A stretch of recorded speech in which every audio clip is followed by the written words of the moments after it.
Hello दोस्तों, स्वागत है आप सभी को आपके अपने यूट्यूब चैनल मैथ स्टडी 2 में। दोस्तों आज के वीडियो में हम लोग अलजेब्रा का जो बेसिक होता है उसको हम लोग देखेंगे। दोस्तों बहुत से लोग हैं दोस्तों जो आप लोग को बहुत से ऐसे स्टूडेंट हैं जिनको समझ में नहीं आता है कि अलजेब्रा का जो होता है उसको कैसे जोड़ा जाता है।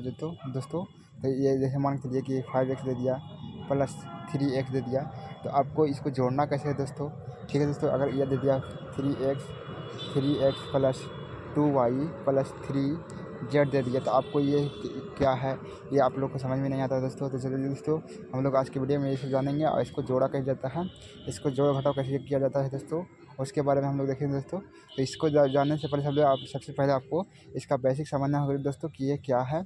इसका एक इसमें क्या है, एक्स है और दूसरा क्या है दोस्तों, तो एक एक्स है और एक जो हमारा है क्या है, एक वेरिएबल यानी कि एक चर है और एक अचर है। तो ये चार अचर क्या होता है उसके बारे में जानेंगे दोस्तों, तब उसके बाद हम लोग इसको करेंगे। ठीक है दोस्तों, सबसे पहले हम लोग जानते हैं कि ये होता क्या है, चर पद और अचर पद। ठीक है दोस्तों, तो सबसे पहले हम लोग देखेंगे दोस्तों पहला चार यानी कि चार यानी कि वेरिएबल।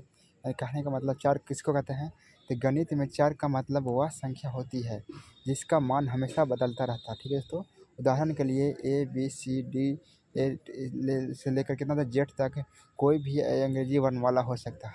यानी कहने का मतलब ये है कि इसका जो मान होगा क्या होगा, जैसे कि x बराबर या तो 1 होगा, 2 होगा, 3 होगा, या कुछ भी हो सकता है। यानी कि ABCDEF लेकर जेड तक कुछ भी हो सकता है। इसको क्या कहते हैं दोस्तों, यह एक वेरिएबल होता है यानी कि चार होता है। इसका मान फिक्स नहीं होता, इसका मान कुछ भी हो सकता है। ठीक है दोस्तों, कहने का मतलब क्या है, जैसे मान चलिए कि कोई समीकरण है x² प्लस 2x प्लस 2 बराबर 0। ठीक है, यानी कि x² प्लस 2x प्लस 2 बराबर 0 होगा। तो ये हम लोग कैसे समझेंगे कि इसमें घात क्या है और ये इसको जोड़ना कैसे दोस्तों। चलिए दोस्तों आप लोग की समझ में आ गया कि चार और वेरिएबल क्या होता है। देखिए वेरिएबल क्या होता है दोस्तों, यानी कि वेरिएबल आपको समझ में आ गया क्या होता है, तो जिसका मान क्या रहता है, ABCD अल्फ़ाबेट कोई हो सकता है, इसका मान हमेशा बदलता रहता है। ठीक है दोस्तों, उसी प्रकार से अचर क्या होता है, तो अचर का मतलब होता है गणित में अचर का मतलब अचर का मतलब क्या होता है दोस्तों, अचर नहीं सॉरी दोस्तों, यह अचर होगा।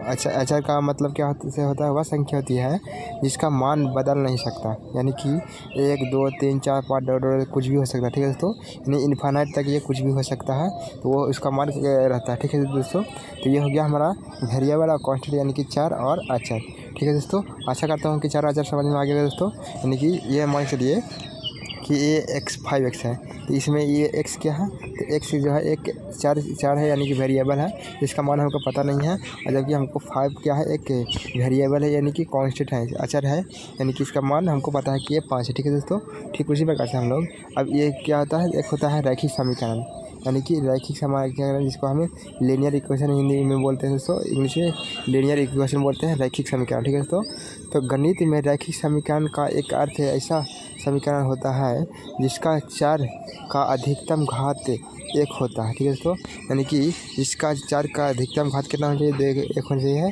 ऐसे समीकरण को क्या कहते हैं, तो उस समीकरण को हम लोग एक लीनियर इक्वेशन यानी कि रैखिक समीकरण कहते हैं। ठीक है दोस्तों, देखिए ये होता क्या है, एग्जाम्पल के लिए देखिए 2x प्लस 1, ये जो x है, x के पावर कितना है, 1 है, तो ये क्या हो गया, एक हमारा इसके y के पावर भी 1 है। यानी कि एक क्या होता है कि जो चार होता है, यानी कि चार होता है वेरिएबल होता है, वेरिएबल का पावर जो होता है, घात जो होता है क्या होता है, 1 रहता है, उसे हम लोग क्या कहते हैं, उसको हमको लोग लीनियर इक्वेशन कहते हैं यानी कि रैखिक समीकरण कहते हैं। ठीक है दोस्तों, ठीक उसी प्रकार से 5x minus 4y plus 7z बराबर क्या है, 0, यानी कि ये भी हमारा क्या है, तो एक प्रकार का ये एक लीनियर इक्वेशन, क्योंकि x पर पावर 1 है, उसी प्रकार से y पर पावर भी 1 है और z पर पावर भी 1 है, उसी प्रकार से a पर पावर 1 है। और अब जैसे मान चलिए कि ये हो गया a² plus 2b plus c बराबर 0, यह क्या होगा दोस्तों, ये द्विघात समीकरण का कारण यानी कि क्वाड्रेटिक इक्वेशन हो गया। इसके बारे में अगले वीडियो में हम लोग देखेंगे दोस्तों। फिलहाल आपको हम लोग देखते हैं रैखिक समीकरण लीनियर इक्वेशन क्या है। तो देखिए इस पर पावर क्या है, घात 2 है, तो यानी कि ये हो गया हमारा क्वाड्रेटिक इक्वेशन यानी कि द्विघात समीकरण। जिस पर पावर 1 रहता है उसको क्या कहते हैं, यानी कि सभी में पावर 1 रहना चाहिए। ठीक है दोस्तों, अगर हमको ये 2x है तो बराबर 0 है, तो ये भी हमारा क्या है, तो एक हमारा रैखिक समीकरण के लीनियर इक्वेशन है, क्योंकि हमारा इस पर पावर कितना 1 है घात, तो जिस पर पावर घात 1 हो, इस पर देखिए 1 है, बी पर भी पावर घात 1 है और सी पर भी पावर घात 1 है, यानी कि इसका जो होगा क्या होगा, ये रैखिक सम है। ठीक है दोस्तों, तो आशा करता हूँ कि समझ में आ गया दोस्तों। अब हम लोग इसका जो क्वेश्चन होता है कि कैसे बनाना है दोस्तों, उसके बारे में हम लोग देखेंगे। ठीक है दोस्तों, तो देखिए पहला आपको क्या देखना है, पहला हम लोग देखते हैं, ये हमारा पहला क्वेश्चन दिया हुआ है। आपको इसमें क्या देखना है कि देखिए दोस्तों इसमें क्या करना है आपको, ये हमारा कि पहला कितने क्या देखा हुआ अलजेब्रा का बेसिक, ये एक बेसिक क्वेश्चन। ठीक है दोस्तों, आपको इसको कैसे बनाना है उसके बारे में हम देखेंगे। तो आपको इसमें पता चल रहा है कि ये क्या है, एक लीनियर इक्वेशन है, रैखिक समीकरण है। इसमें हमको देखना है कि इसमें पावर कितना है, 1 है। जब भी चीज़ हमको पावर जिसका सेम रहेगा ना उसी को ऐड करना है जिसमें वेरिएबल सेम हो, यानी कि 4 सेम हो। ठीक है दोस्तों, जैसे यहाँ भी x है, यहाँ भी x है, कांस्टेंट यानी कि अचर पद तो कुछ भी हो सकता है, लेकिन 4 पद जो होगा वो हमेशा दोनों जगह अगर सेम होगा तो तब दोनों ऐड होगा। ठीक है दोस्तों, जैसे मान के चलिए कि 5x + 2y है। ठीक है, तो 2y जो है ये तो हमारा ये 2 और ये 5, ये दोनों तो हमारा एक कांस्टेंट है यानी कि अचर पद है, जबकि हमारा ये x और y जो है वो क्या है, एक अचर पद है यानी कि एक वेरिएबल है। तो इसका मान हम लोग को पता नहीं है, तो ये तो पावर 1 है, दोनों को पावर 1, लेकिन हमको इन दोनों का ये अचर पद है ये दोनों अलग अलग है। इसका मान शायद 1 2 3 कुछ भी हो सकता है, उसी प्रकार से इसका भी मान कुछ भी हो सकता है। ठीक है दोस्तों, 1 2 3 4 5 कुछ भी, यानी कि इन दोनों का मान पता नहीं है। तो वही कहा गया है कि जब भी अगर पावर तो सेम रहेगा, साथ ही अगर 2 अचर पद हो, 4 पद अगर सेम रहेगा तब दोनों ऐड होगा। ठीक है दोस्तों, जैसे मान लीजिए कि 3x + 5 सॉरी दोस्तों 3 ये x हो गया, तो इन दोनों का पावर क्या सेम है। जैसे यहाँ पे देखिए 5x + 3 ये दोनों का साथ सेम है, यह क्या होगा, दोनों ऐड होगा, कितना होगा, तो 5 और 3 ये कितना, 5 और 3 कितना हो गया, तो 5 और 3 8 हो गया।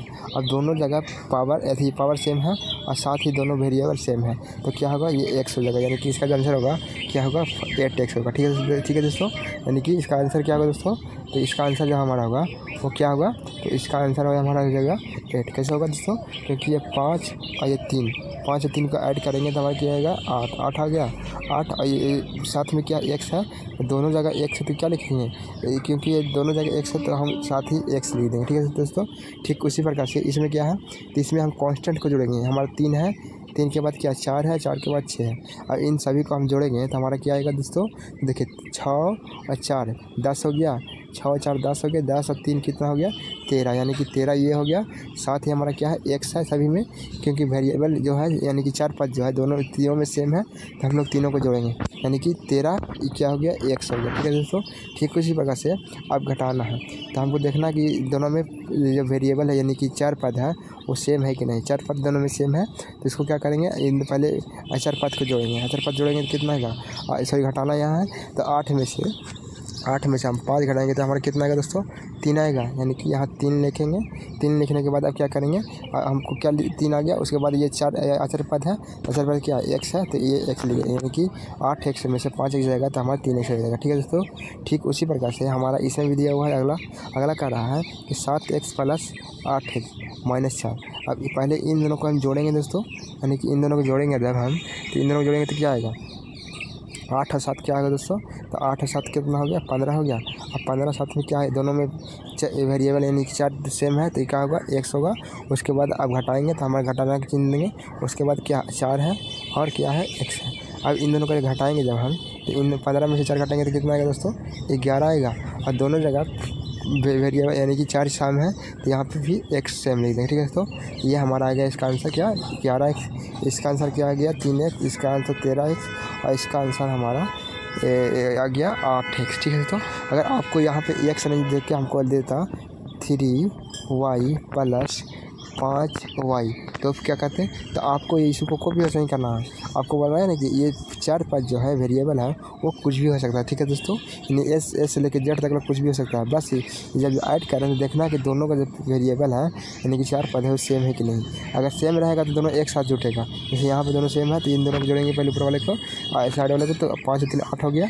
और जो 4 पद लिखा हुआ साथ में उसको लिख देंगे, 8 है तो 8y लिख देंगे, यानी कि इसका जो होगा 8y होगा। ठीक है दोस्तों, ठीक उसी प्रकार से हमारा दोनों जगह वेरिएबल सेम था तो हम इस तरह से किए। लेकिन मान के चलिए कि आपको यहाँ पे ये x दे दिया, ठीक है दोस्तों, और यहाँ पे x था, यहाँ पर x है। अब अगला क्या होगा, तो यहाँ पर x है और यहाँ पर x है। ठीक है। लेकिन यही आपको अगर यहाँ पे क्या रहता, ये 3x प्लस 2y अब देता। अब इसको कैसे जोड़ेंगे दोस्तों, तो इसको कैसे जोड़ना है, तो देखिए इसको कैसे करना है उसको आगे आगे देखते हैं हम लोग दोस्तों। तो देखिए हमारा यहाँ पे अब क्या है कि यहाँ पे हमारा दिया हुआ है कितना दिया हुआ है, ये दिया हुआ हमारा 5x plus 3y minus Y. तो इसमें आपको क्या बताए थे कि अगर ये दोनों सेम रहेगा तो हमको ऐड करना है, ठीक है दोस्तों। अब इन दोनों को ऐड कीजिए, तो दोनों का वेरिएबल सेम है, दोनों का सेम है ना, दोनों का वेरिएबल सेम है, तो इन दोनों को ऐड करेंगे। तो इन दोनों को जब ऐड करेंगे तो कितना आएगा, 5 और 3 कितना हो गया 8, 8 का 8 लिखेंगे। उसके बाद क्या लिखेंगे x। अब यहाँ पे क्या है, ये तो पावर से ये तो दोनों को सेम था इसलिए जोड़ दिए, लेकिन ये जो है हमारा y है जबकि हमारा ये x है, यानी कि ये तो वेरिएबल है लेकिन दोनों अलग अलग है। यानी क्या करेंगे, ये हमारा क्या आ जाएगा, इसको ऐसा ही आने देंगे। जब दोनों का वेरिएबल सेम होगा, यानी कि यहाँ भी x है, यहाँ भी x है, यहाँ भी x रहता तो हम घटाते हैं, क्योंकि माइनस दिया तो घटाते हैं, लेकिन ये सेम नहीं है। ठीक उसी प्रकार से यहाँ क्या है 10 है, उसके बाद -2b प्लस 3a है। अब इसको क्या करेंगे, इन दोनों वेरिएबल को दोनों जिसमें सेम है चार पद उसको जोड़ेंगे। तो ये 10a और यहाँ 3a कितना हो गया 13a हो गया। उसके बाद क्या करेंगे, अब यहाँ पे क्या है -2b है, -2b लिखेंगे। उसके बाद क्या है प्लस 5b हो गया। अब यहाँ पे देखिए दोस्तों, यहाँ पे आपको क्या है बराबर 0 हो गया। अब यहाँ पे क्या है आपको, तो यहाँ पे वेरिएबल इसका a है इसका b है, लेकिन हमारा यहाँ दोनों का इन दोनों का देखें कि इन्हों का दोनों का वेरिएबल सेम है, तो ये 13a सही आ जाएगा 13a। अब यहाँ पे हमारा 5b है, 5b प्लस में है 2b माइनस में, तो इसको माइनस करेंगे तो यहाँ पे क्या आ जाएगा दोस्तों, तो यहाँ आ जाएगा हमारा 3b होगा दोस्तों, यानी कि ये हमारा आ गया, इसका आंसर आ गया। ठीक है दोस्तों, तो आशा करता हूँ कि ये भी समझ में आ गया दोस्तों। अब देखते हैं हमारा ये हमारा तीसरा दिया हुआ। अब इसमें हमको वेरिएबल यहाँ पे क्या है, तो इसमें भी 9x है, इसमें x है, तो अब इन दोनों को जोड़ेंगे और इसमें दोनों अलग अलग है, तो यहाँ भी x है, यहाँ y है, यहाँ z है, तो क्या तीनों जुटेगा नहीं, क्योंकि इसका वेरिएबल अलग है, इसका अलग है, इसका अलग है तो 4 पद ही, लेकिन वो अलग अलग है। तो सिर्फ जो वेरिएबल इसका सेम रहेगा वही जुटेगा, इन दोनों का सेम है। तो ये देखिए यहाँ पे 9 है और यहाँ पे कुछ नहीं तो 1 होगा, तो 9 1 कितना हो गया 10 हो गया, 10 का 10। उसके बाद क्या है यहाँ पे x है तो x लिखेंगे। उसके बाद हमारा क्या है माइनस नहीं प्लस है, प्लस यहाँ क्या है y है, अब y लिखेंगे तो y 5y। उसके बाद माइनस क्या है तो -6z बराबर क्या आ गया 0, यानी कि ये हमारा इसका आंसर होगा। ठीक है दोस्तों, तो आशा करता हूँ कि ये सारे समझ में आ गया दोस्तों। अब ये तो हमारा रैखिक समीकरण है, यानी कि ये हमारा क्या हो गया, तो एक तरह का ये हमारा लीनियर इक्वेशन हो गया दोस्तों।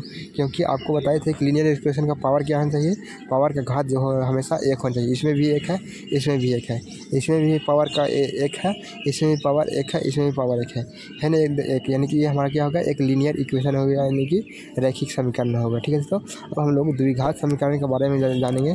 तो आप लोग अगर चैनल पर लाइक तो चैनल को सब्सक्राइब कर लीजिएगा, अगर वीडियो को लाइक नहीं तो वीडियो को लाइक शेयर कमेंट जरूर कीजिएगा दोस्तों। और अगला वीडियो देखने के लिए द्विघात समीकरण का हम लोग अगला नेक्स्ट पार्ट बहुत जल्दी आएगा। ठीक है दोस्तों, चलिए दोस्तों बहुत बहुत धन्यवाद।